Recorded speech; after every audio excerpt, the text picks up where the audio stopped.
For most people, the pineal gland is just a vague term from a biology textbook, a tiny, cone-shaped structure in the center of the brain, no bigger than a grain of rice. But to the ancients, it wasn't small, it was everything. That's why the Egyptians carved it into stone. The Indians called it the third eye. The Greeks revered it as the throne of the soul. And at the heart of nearly every great esoteric tradition on earth, one name keeps appearing like a keeper of the key: Thoth. Thoth wasn't just an Egyptian god holding a stylus and scroll. He was the living symbol of sacred wisdom, the one who held the secrets to awakening the pineal gland long before the pyramids ever cast a shadow. In this video, you're not going to get vague theories or blind mysticism. You're going to get a real technique, encoded in symbols, rituals, and human biology itself. The method Thoth used to open the gateway of consciousness that most of the modern world doesn't even know it has. They call the pineal gland the hidden eye. But if you're here, maybe, just maybe, something inside you has already started to stir. This isn't a video for entertainment. This is an invitation to return, to activate a part of yourself that society has tried to silence with blue light, endless distractions, and invisible fear. So, before we continue with the video and explore this interesting topic further, don't forget to like, subscribe to the Top Hidden Knowledge channel to stay updated on everything related to personal and spiritual growth. This helps us bring more content that can make a difference for you. For centuries, they've hidden the one part of your body that holds the key to your liberation. Not your heart, not your brain, but the pineal gland, a tiny, light-sensitive organ nestled deep within the center of your mind. Ancient civilizations didn't just stumble upon this gland. They revered it as the seat of the soul, the gateway to the divine. Thoth, the Egyptian god of wisdom and sacred science, didn't merely speak of enlightenment as a distant ideal. He mapped it with precision, leaving behind a legacy not of mysticism, but of method, a step-by-step technique encoded in symbols, rituals, and the very architecture of the human body. But somewhere along the winding river of history, the world was made to forget. This wasn't an accident. It was deliberate. You were never meant to awaken this inner eye, because once you do, the veil of illusion lifts. You don't just see the world differently, you see beyond it, into the infinite tapestry of existence, and in that moment, their control over you dissolves. This isn't fantasy or folklore. This is physiology, consciousness, and cosmic law, interwoven in a dance as old as the stars. You're not here to be entertained by fleeting distractions. You're here to remember who you are. So, let's begin the journey back to your truth. Thoth, the scribe of the gods, didn't speak in the dry language of logic. His teachings were cloaked in symbols, woven through metaphors, not because he was vague, but because the truths he pointed to transcended the limits of words. The pineal gland, this sacred pearl within your skull, doesn't respond to arguments or intellectual debates.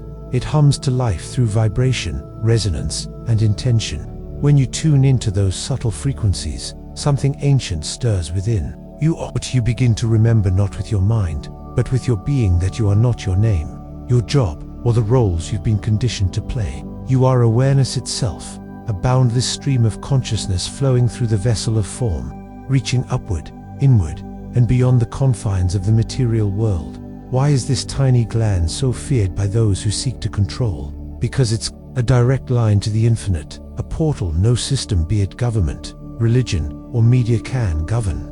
The pineal gland doesn't require dogma or doctrine. It doesn't need a priest, a guru, or a middleman to grant you access to the divine. When you activate it, you become the living temple, the initiate, the priest, and the altar all at once. You step into your sovereignty, and that's precisely why institutions have spent lifetimes discrediting its power, dismissing it as pseudoscience or superstition. They know that when you open this inner eye, you no longer need their validation. You become untouchable, a beacon of light in a world built on shadows. Thoth didn't demand blind faith or worship.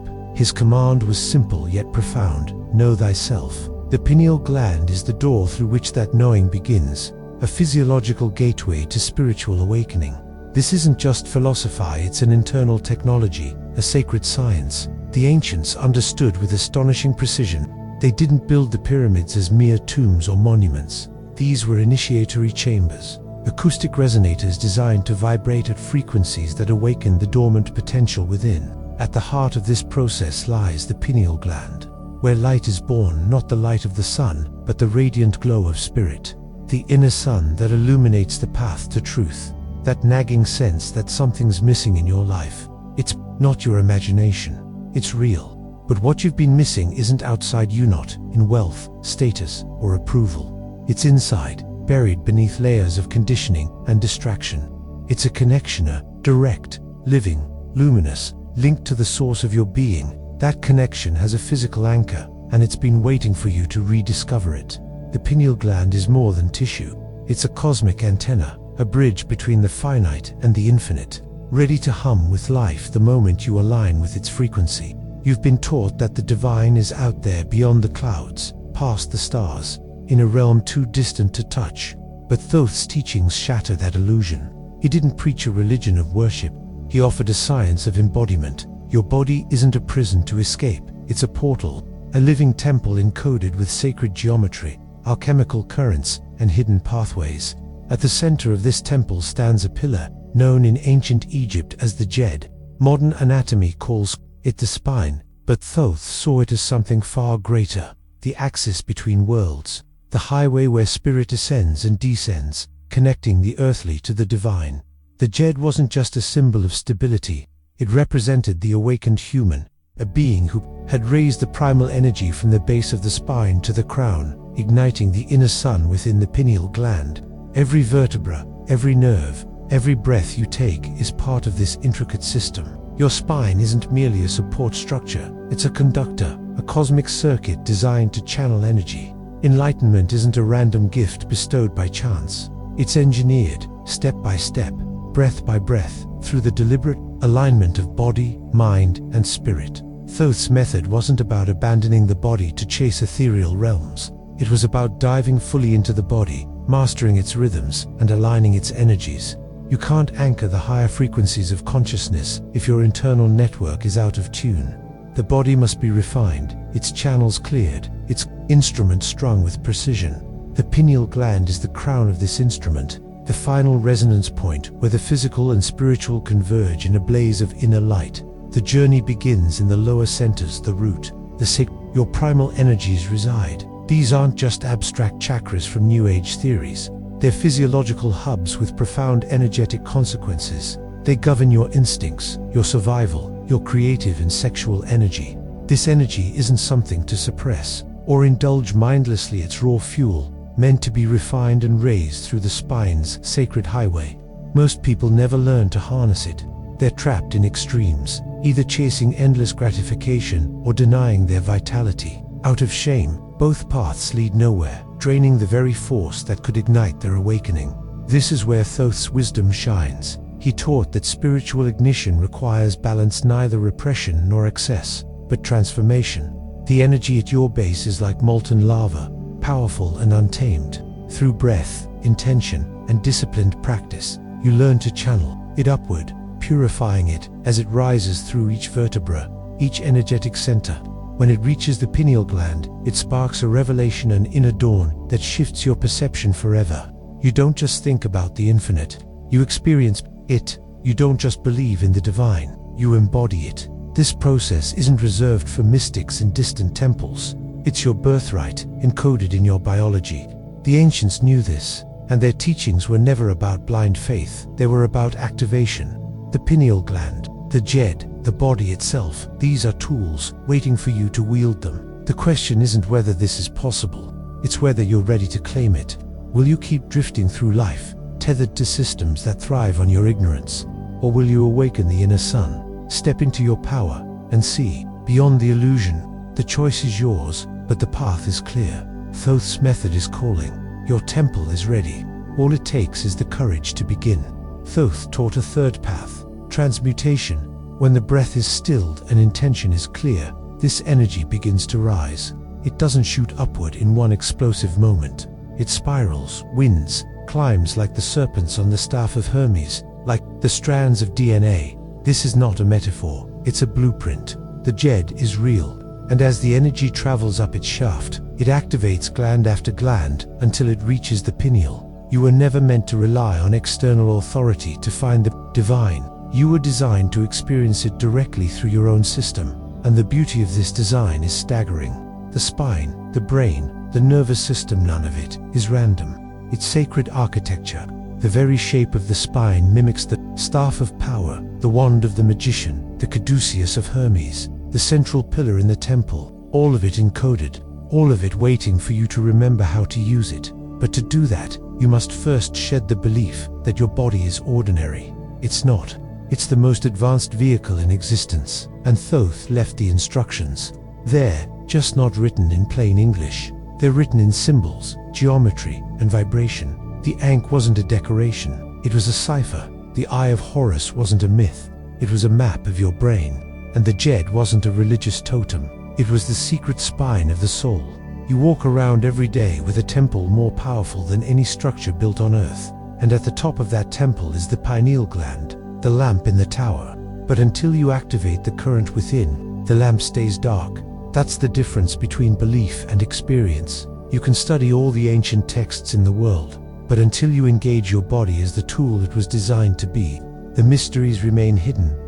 And what Thoth taught was never theory, it was practice, direct, living, embodied, gnosis. So when they tell you to leave the body to find God, remember Thoth's wisdom. Descend into your temple, because only then can you rise. There is a substance within you, more precious than gold. The ancients knew it. Thoth spoke of it without naming it directly, because what is sacred is never handed over cheaply. They called it the oil of light, the sacred secretion, the Christos, and every human being produces it. Yet almost no one knows what it is or what it's for. This secretion is born in the claustrum, a small region in the brain, and descends through the spinal cord in perfect rhythm with the lunar cycle. It is not metaphorical. It is biochemical, physical, real. But like all great truths, it has been hidden in allegory, mistranslated through religions, and mocked by modern science. Because if you knew what this oil could do, you'd stop chasing external salvation and start protecting your own sacred inner flow. The ancient Egyptians understood that the brain was not just a processor of thought, but the throne of God in the body. They knew of a fluid that, when preserved and elevated, would return to its source and illuminate the mind with divine light. That fluid still exists within you, but here's the truth they'll never teach you. Every month, if your body is aligned, a seed is formed in your solar plexus, a tiny spark of creative potential, and this seed requires the sacred oil to ascend. If it rises undisturbed, passing through the spinal column, activating glands along the way, it arrives at the pineal gland, where it undergoes transmutation. The oil becomes light, the body becomes temple, the initiate becomes awakened. This is why ancient traditions place such value on self-discipline, not because pleasure is wrong, but because energy is sacred. Ejaculation, overindulgence, stress, anger, and negative emotion drain the body of its vital fluid. And without the oil, the seed cannot rise. Without the seed, the light cannot awaken. You begin to see how the modern world is perfectly designed to interrupt this process through overstimulation, addiction, poor nutrition, toxic media, and perpetual distraction. Because a body that leaks this oil never has enough light to awaken, and a population that never awakens is easy to manage, easy to sell to, easy to control. Thoth wasn't interested in controlling anyone. His teachings were for initiates, those willing to walk the narrow path. Those who understood that alchemy isn't just about metals, but about the refinement of the self. The sacred secretion is your inner gold. It's the liquid fire that, when treated with reverence, becomes the spark that lights the pineal. You don't need to believe this to be true. You just need to try living in a way that preserves your inner energy and see what happens. Once the oil begins to rise, it changes everything. Your thoughts become sharper, your dreams become more vivid, your instincts grow stronger. The veil begins to thin. This is why the ancients linked the process to resurrection, to the phoenix, to the rebirth of Christ.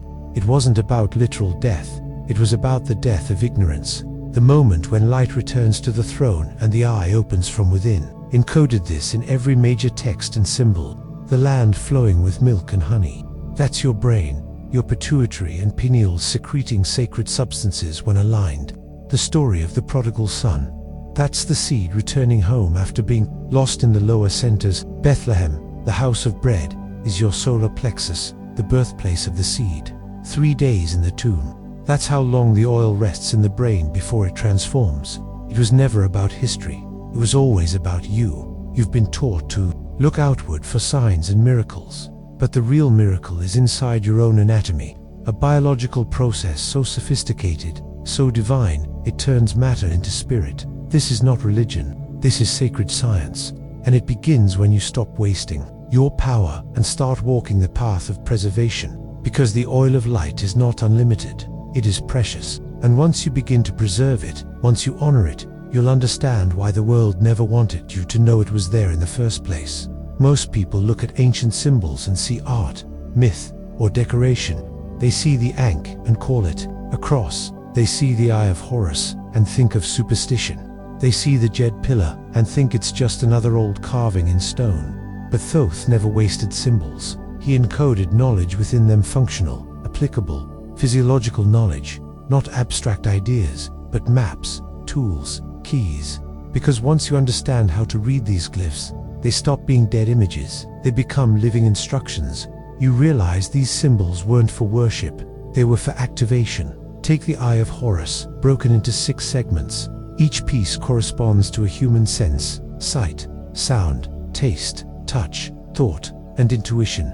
But what most people miss is this. When you overlay the Eye of Horus on a cross-section of the human brain, it matches the structure exactly. The thalamus, the corpus callosum, the pineal and pituitary all present in the image. This isn't a coincidence. This is anatomical precision, a hidden code preserved in plain sight for thousands of years. Then there's the ankh, often mistaken for a religious icon or symbol of life. But it's more than that. The top circle represents the pineal gland. The 0 point, the sun, the receiver. The vertical line is the spine, the Jed pillar.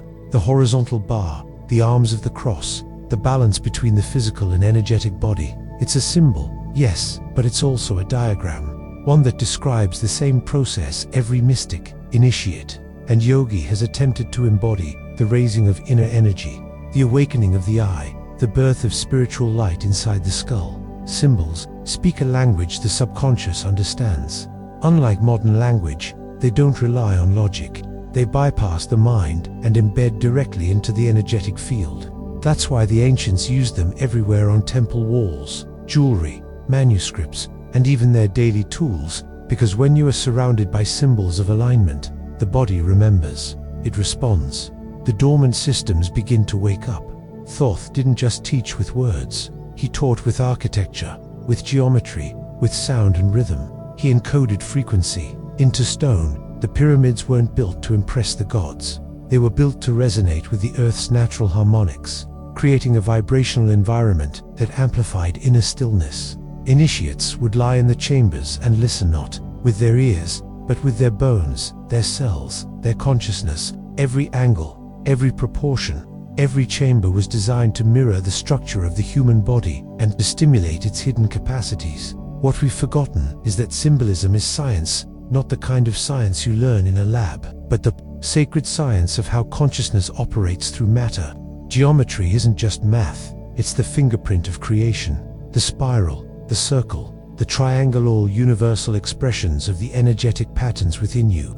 When you meditate inside certain shapes, your energy field changes. When you chant specific sounds, your brain shifts frequencies. When you breathe in rhythm with sacred proportion, your nervous system realigns. This is why Thoth's teachings survive, not because people preserved the doctrine, but because they preserved the shapes, the forms, the codes. And even when the texts were burned and the languages lost, the symbols remained, carved into rock, etched into consciousness, waiting for someone like you to stop seeing them as art and start using them as instruction. You don't need to understand every detail right now.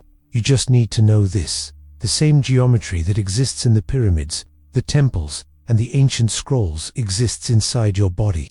Your bones, your organs, your breath patterns, they all follow the same ratios.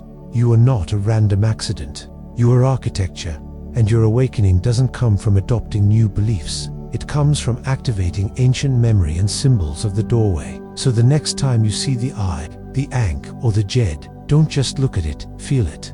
It's not asking to be decoded, it's asking to be remembered, because inside you, there's a part that already knows what it means. buried beneath sand and time, cloaked in metaphor and mystery. The emerald tablets of Thoth are not just relics of a lost civilization.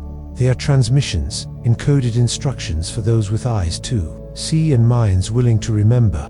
These are not the words of a man trying to be followed. These are the words of a being who transcended form, leaving behind a breadcrumb trail for those ready to rise from the sleep of the physical world. And central to those teachings is the path to awakening the inner sun. Thoth speaks of rising from the darkness into the light, of lying dormant in the halls of Amente, awaiting the call of consciousness. Many read that and imagine a mythological underworld, a fantasy realm, but the truth is more grounded and far more powerful. The halls of Amenti are not a place beneath your feet. They are the deeper chambers of your own mind, dormant neural pathways, latent circuits in your body's energy system that lie unused, gathering dust in the forgotten corners of consciousness. And when the call comes, when you begin to remember, these halls light up, not metaphorically, literally. The inner sun is not a poetic phrase. It's the pineal gland at full activation, a bioelectrical center that, when awakened, glows with its own subtle light. It produces DMT, a molecule that scientists still can't fully explain. It receives and radiates frequencies beyond the physical spectrum. It bridges dimensions, and when it's activated, the veil lifts. You stop seeing the world as a series of objects. You begin to see patterns, energy, truth. You recognize illusion for what it is, and you stop being controlled by what you've been taught to call reality. Thoth never told us to escape the body. He taught that transcendence comes through embodiment, through stillness, through intention, and through purification. His tablets speak of mastering the self before commanding the elements, of aligning with cosmic law before seeking power. The path was never about domination. It was about resonance. To awaken the pineal, you must resonate with the truth of who you are, not the story you were given, not the role you perform, but the pure awareness behind it all. The inner sun doesn't rise when you're distracted, overfed, overstimulated, and disconnected from your breath. It rises when you return to stillness, when you honor your own cycles, your own rhythms, when you quiet the noise and feel the frequency behind the silence. This is not a passive experience, it's an energetic ignition. Your spine becomes the altar, your breath becomes the prayer, and your pineal becomes the flame. The tablets describe the transformation of man into light, not in theory, but in essence. When the oil has risen, when the energies align, when the circuits are clear, the light that dwells within begins to move. It ascends the spine, it touches the brain, it opens the eye, and the initiate becomes something new, not more, not better, but more real, more whole. No longer fragmented by belief, trauma, and programming, but reintegrated into the source from which all things came. This is why Thoth wrote in code, because this truth cannot be understood by the mind alone. It must be felt, lived, experienced. You cannot read your way to awakening. You must do the work, preserve your energy, raise the current, activate the lamp. The emerald tablets weren't meant to be worshipped. They were meant to be applied. The language may be dense, the symbols obscure, but the message is clear. You are not a passive being. You are a cosmic instrument built to channel light through form. And when that inner sun rises, you don't need external validation. You don't need systems to tell you who you are. You become your own source of knowing, your own guide. That's what Thoth was trying to pass on, not a doctrine, not a religion, but the memory of your own light. Because once you remember it, nothing can control you again. There's a reason you've never been taught any of this, not in school, not in church, not in the so-called science that prides itself on objectivity. There's a reason the pineal gland is dismissed as a vestigial relic, why ancient teachings are laughed off as mythology, why symbols like the Eye of Horus have been reduced to fashion accessories. It's not because the knowledge was wrong, it's because it was too powerful. And power, when placed in the hands of the individual, threatens every system built on control. Thoth's wisdom wasn't banned because it was dangerous. It was hidden because it was liberating. It made you sovereign, self-aware, impossible to manipulate. And the world that grew in the absence of that wisdom is one that feeds off obedience, not awakening. From the moment you're born, you're conditioned to externalize truth, to look for answers in institutions, in experts, in doctrines. But none of those paths lead inward. None of them lead home. They replace temples with churches, and the geometry of sacred space with walls of fear and guilt. They replaced breathwork with confession, energy preservation with shame, inner knowledge with blind belief. They turned alchemical transformation into sin and sacred symbols into warning signs. Anything that directed you inward was painted as dangerous. Anything that made you question authority was called rebellion. And anyone who claimed to hold light within them was crucified, silenced, or turned into a symbol of passive suffering. The war on the pineal gland is real not just in metaphor, but in method. Fluoride in the water, processed foods that numb the nervous system, a society that glorifies overstimulation and ridicules stillness. It's all part of a matrix designed to keep you from ever lighting that lamp within, because when the pineal awakens, the illusion dissolves, the veil lifts. You stop needing permission to exist. You stop chasing validation. You begin to see through the systems designed to keep you in a loop of working, consuming, fearing, doubting, repeating. Why do you think ancient knowledge was pushed underground? Why do you think the Hermetic teachings were driven into secrecy? The emerald tablets, encoded in layers of metaphor, the sacred texts of the East turned into exotic curiosities rather than serious tools for transformation. Because real awakening doesn't need a middleman. It doesn't make profit. It doesn't need hierarchy. It doesn't serve the state or the corporation or the organized religious structure. It serves you. And that kind of independence is a threat. They want you docile, not dangerous, distracted, not disciplined, addicted, not aligned. Because a person who preserves their sacred energy and turns their attention inward becomes something rare. Unshakable, and unshakable people don't fall for false narratives. They don't buy their worth. They don't wait for permission to live. They remember who they are. This is why you've been taught to dismiss ancient symbols as fantasy. Why you've been conditioned to equate mysticism with madness. Why science won't touch the pineal gland beyond its function as a regulator of melatonin. Because the moment it acknowledges that this gland might do more than manage sleep, the entire worldview it's built on begins to crack. And when it cracks, the light gets in the same light Thoth spoke of, the same light you carry inside you. You don't have to reject the world to see through it. You just have to stop letting it define your limits, because there is no law of nature that demands your conformity. There is no divine mandate that says you must forget your origin. What's unnatural is the way you've been trained to ignore your own intelligence, your own power, your own connection to something higher. And the most tragic part, you didn't even realize it was happening. That's how deep the programming runs. But it's not irreversible. Awakening doesn't come from anger. It comes from clarity, from the choice to stop leaking your energy into systems that feed off your fear and instead begin directing that energy back inward. That's when the war ends, not because the system surrenders, but because you stop fighting it on its terms. You stop feeding it with your attention.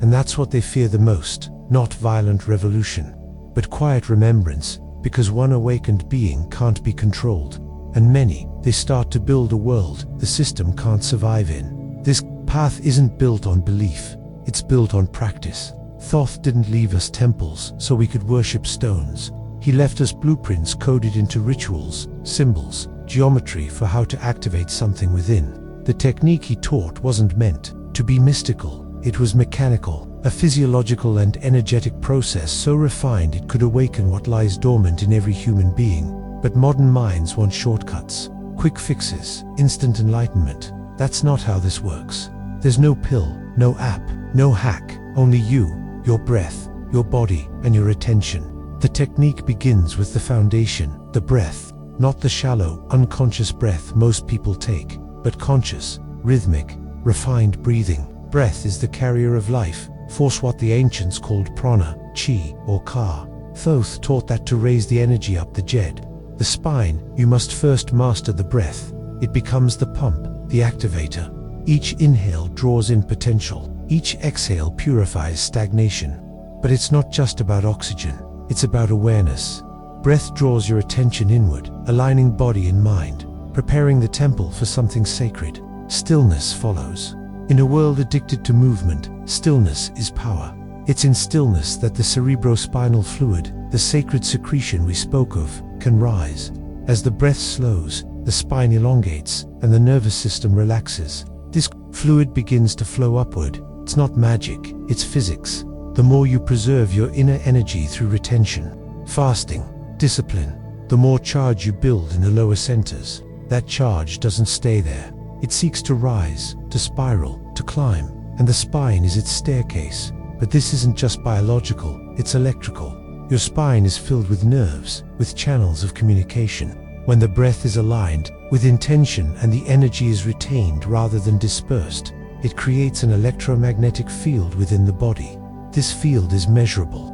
It changes your brainwaves, your heart coherence, your hormonal balance, and as this field strengthens, the pineal gland, buried deep in the center of the brain, begins to stir. The pineal is covered in tiny crystal zeus. Physically, these piezoelectric crystals respond to pressure, to vibration. When fluid rises and bathes the pineal, and when breath and stillness align, it creates a charge. That charge activates the crystals. They begin to vibrate. And in that vibration, a signal is sent not just through your nervous system, but beyond it, outward, inward, through dimensions. Most have forgotten how to sense. This is the moment ancient traditions called the awakening of the inner sun. Not just a flash of insight, but a deep illumination. The gland glows, secreting its sacred chemistry. You feel it as pressure in the head, as a subtle light behind closed eyes, as knowing that doesn't come from the mind. This is when time begins to dissolve. You are no longer in the room. You are in all rooms. You are not in your name. You are in your essence. Thoth described this experience as rising above the flesh, as traveling through the gates of space, as becoming one with the all. But again, he wasn't being poetic. He was describing what happens when you activate the full capacity of the human system. You begin to experience multidimensionality. Time is no longer linear. Space is no longer fixed. You see through illusion because the eye within you has opened. But this technique is not a one-time event. It is a discipline, a rhythm, a way of living. You align your actions to support the rise of energy. You eat not to feed craving, but to nourish light. You breathe not to survive, but to awaken. You meditate not to escape the world, but to engage it more deeply from a place of clarity, of vision. This is what it means to walk the path of the initiate, to take responsibility for your inner fire and guide it step by step toward illumination. And when this practice becomes your way of life, the world around you begins to shift, not because the world has changed, but because you are no longer seeing with eyes of flesh alone. You are seeing with the eye of light, and what once felt impossible begins to unfold before you, not as a miracle, but as the natural consequence of remembering who you truly are. There's a quiet moment after awakening when everything feels both familiar and new. You walk the same streets, see the same faces, hear the same news, but something has shifted. The veil is thinner. You start to notice the patterns, the way fear is marketed, the way division is manufactured, the way people are kept busy just enough to never question where their energy is really going. And it hits you not just how much you were asleep, but how many still are. That's when the real work begins, because this path was never meant to end with you. Awakening is not the destination, it's the beginning of a return. When the inner eye opens, your vision expands beyond personal goals or spiritual highs. You start to see the architecture of the collective dream and how desperately it needs lucid dreamers. You stop asking, how can I escape the system? And start asking, how can I transform it? Thoth never taught isolation. His wisdom was built for transmission. Once you become a bearer of light, your presence becomes a message. You don't preach, you embody, and people feel it. They may not understand what's changed in you, but something stirs a curiosity, a resonance, the same one that once woke you. This is where personal awakening meets collective evolution, the moment your inner alignment starts to ripple outward, because every time someone sees through the illusion, it weakens not with violence, not with outrage, but with clarity, with stillness, with the kind of truth that doesn't need to shout. This is why systems of control, fear awakened individuals, not because they are loud, but because they are uncontrollable. And enough of them gathered, that becomes a tipping point, a moment when the old structures begin to crumble, not because we destroyed them, but because we no longer believe in them. And yet, this path isn't easy. Awakening strips away your illusions, your comforts, your escape routes. It demands honesty. It calls for courage, not the kind celebrated in stories, but the kind that rises quietly when you choose to see things as they are and still move forward with an open heart. And in that courage, something powerful emerges. compassion. You begin to understand that those still asleep aren't your enemies. They're you before the spark. They are not weak. They are waiting.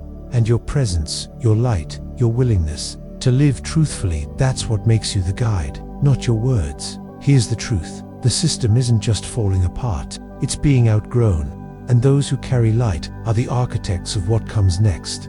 But we must build differently, not from ego or ideology, but from coherence, from resonance, from the shared knowing that we are not separate, that the light I activate in myself touches the light in you, and together we amplify.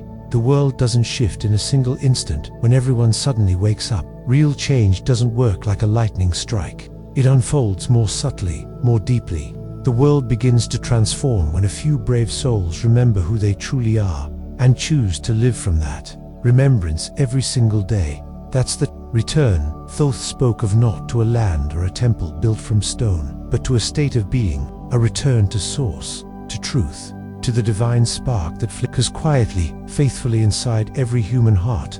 And here's the thing, when that spark is finally seen, honored, and allowed to catch fire, it does something miraculous. It becomes a lighthouse, not by shouting or forcing or preaching, but by simply being. It lights the way for others, just by burning authentically. You don't need to convince anyone. You don't need to lead a movement or raise a flag. Just live it. Let your life be the evidence of a deeper truth. Let your energy speak louder than your words. Let your presence remind others of what they've forgotten, because this remembrance isn't just for you. You are remembering on behalf of all of us. And remember this, it was never truly lost. The light, the knowing, the connection, they've always been there, buried under layers of conditioning, trauma, noise, and societal programming. Yes, but never destroyed. Your pineal gland, that mysterious third eye, your inner compass and access point to the infinite, it's been pulsing gently all along, waiting for you to remember, waiting for you to stop looking outside for answers and start turning inward to light the inner lamp, using your own breath, your own will, your own sacred intention.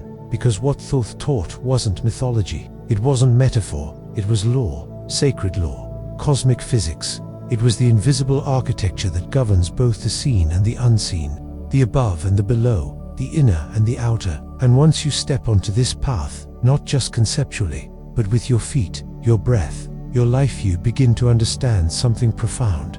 Awakening was never a destination. It was your nature all along. This is why so many people fear the path, not because it's too hard, though it will ask you to question everything you've ever believed. No. They fear it because it demands something uncomfortable, personal responsibility, not responsibility to a system, not obedience to a guru or a book or a dogma, but to your own light, to your own inner knowing, to your own truth, even when it contradicts the world around you. And once you see that light once, the gland opens and the current of energy rushes through your body like a memory, returning home. You can't go back, you can't unsee it, you can't return to numbness, to scrolling, to chasing shadows, because now you know, you've seen beyond the veil. And what you saw wasn't fantasy, it wasn't new, it was ancient, and it was yours. Here's the great irony. Everything you were told to seek, peace, purpose, clarity, fulfillment, was never out there. It was in you all along. The sacred sites were built to reflect you.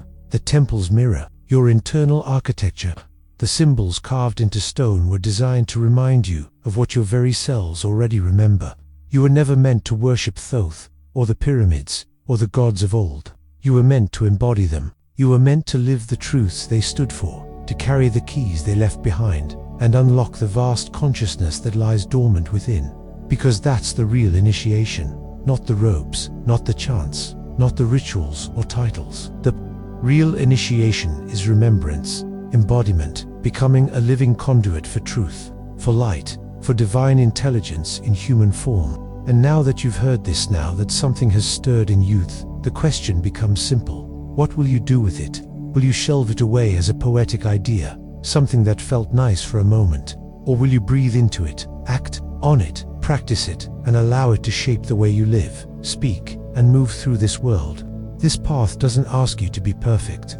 It asks you to be present. It doesn't demand that you renounce the world. It asks that you re-engage with it from the inside out.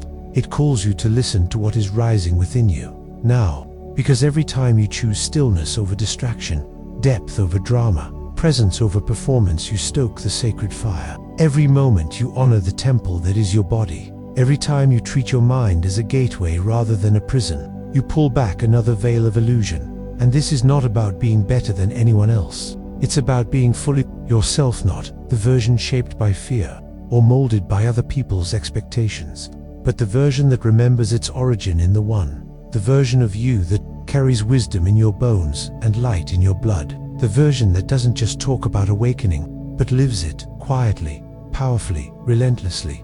You've made it this far for a reason. Something deep inside you already knows. So don't stop here. Don't let this become another forgotten moment of inspiration. Go deeper, be intentional, protect your energy, honor the inner current.